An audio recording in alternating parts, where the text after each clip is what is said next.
Est-ce que la France n'est pas trop repliée sur elle-même? En ce moment, oui. Mais toutes les nations d'Europe ont tendance en ce moment, toutes les nations, à se replier énormément sur elles-mêmes. Alors, c'est un peu dommage d'une part parce que ça ouvre pas l'esprit. Parler entre soi, c'est pas terrible. Et puis une espèce de compression, une peur terrible de l'étranger qui fait que si on avait été pareil, on n'aurait jamais eu Picasso, Modigliani, ni Django Reinhardt. Donc après on s'approprie, bien entendu. Ça fait partie de la culture française. Alors qu'au départ, on leur aurait dit toi l'espagnol, tu retournes chez toi. On n'aurait pas bloqué Picasso ici. Donc il n'y a pas que ça. Mais moi j'étais en Haïti il y a pas longtemps. Là, on parle de la prostate du président. Je peux vous dire qu'il leur manque encore 5 milliards. Qui n'ont pas été distribués pour reconstruire les 300 000 morts et les villes comme Port-au-Prince, Léogane et Jacmel qui ont été entièrement détruites sur la faille. Donc il y a quelques petits soucis hors continent, mais il n'y a pas que la prostate du président. Oui, c'est ça, c'est qu'on se plaint beaucoup et on se regarde le nombril, on se plaint de nos problèmes.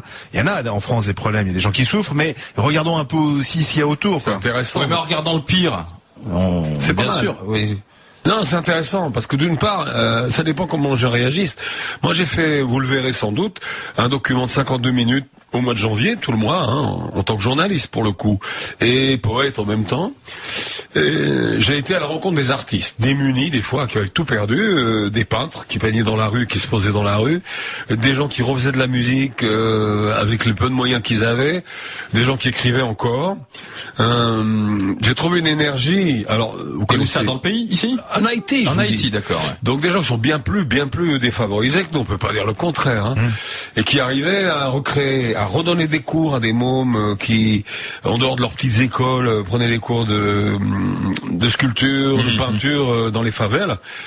J'ai trouvé une énergie incroyable. Ils voulaient tourner la page, et nous, les Français, j'ai l'impression qu'on n'arrive pas à tourner les pages. C'est impossible. On n'arrive pas à admettre le fait qu'on n'est plus qu'on n'est plus la grande puissance d'avant.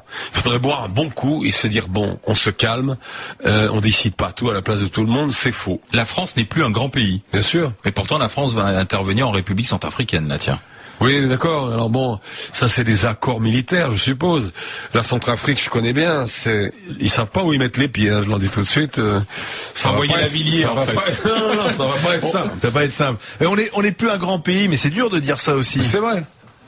On est un moyen pays. Mais les Anglais, ils ont bu toute la bière qu'ils ont pu pour oublier qu'ils avaient un royaume avant. Et ils ont encore une reine sur le dos qui est une des personnes les plus riches du monde et qui ne travaille pas des masses. Donc, on va écouter un maire qui s'est fait prendre en flagrant délit de mauvaises blagues sur les Roms qui incendient un camp. C'est passé à Roquebrune-sur-Argence, dans le Var, et il s'en défendait ce matin avec Jean-Jacques Bourdin. Bien sûr que je m'excuse d'avoir répété ces propos et que c'était un riverain. Cette petite phrase n'est pas de moi. Faut assumer. Attendez, oui. J'assume absolument une phrase, à mon avis, beaucoup plus lourde que j'ai prononcée. Que les Roms sont pour les maires un cauchemar. Ça, je l'assume. Non, mais il a pas dit que les pompiers étaient arrivés trop tôt. C'est ça. Ouais, là, quand même. Bon, la France a un problème avec ces Roms, les Roms. Les Romanos, comme on disait avant, les Romanichels, les Roumains, les Bulgares. Oui, alors la France a un problème avec ses Roms. Combien sont-ils exactement? J'aimerais bien savoir, parce que je vois pas trop de chiffres. C'est assez flou. On n'arrive pas à le savoir. Non, déjà sur le chiffre, on n'est pas d'accord. Oui. Personne n'est d'accord sur le chiffre. Dizaines de milliers. Oui. Alors, une dizaine de milliers quand ils débarquent dans le champ d'en face, c'est spécial. Mais depuis combien d'années la France a mis? Depuis De Gaulle, je pense. Chaque village doit avoir des toilettes, des machins, un terrain préparé pour les gens du voyage, appelons ça comme ça. Les Roms, c'est des nomades.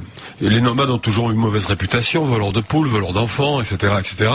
Depuis le Moyen-Âge, c'est ancré à l'intérieur des sédentaires et en particulier dans les périodes de crise. Il faut bien trouver aussi des boucs émissaires.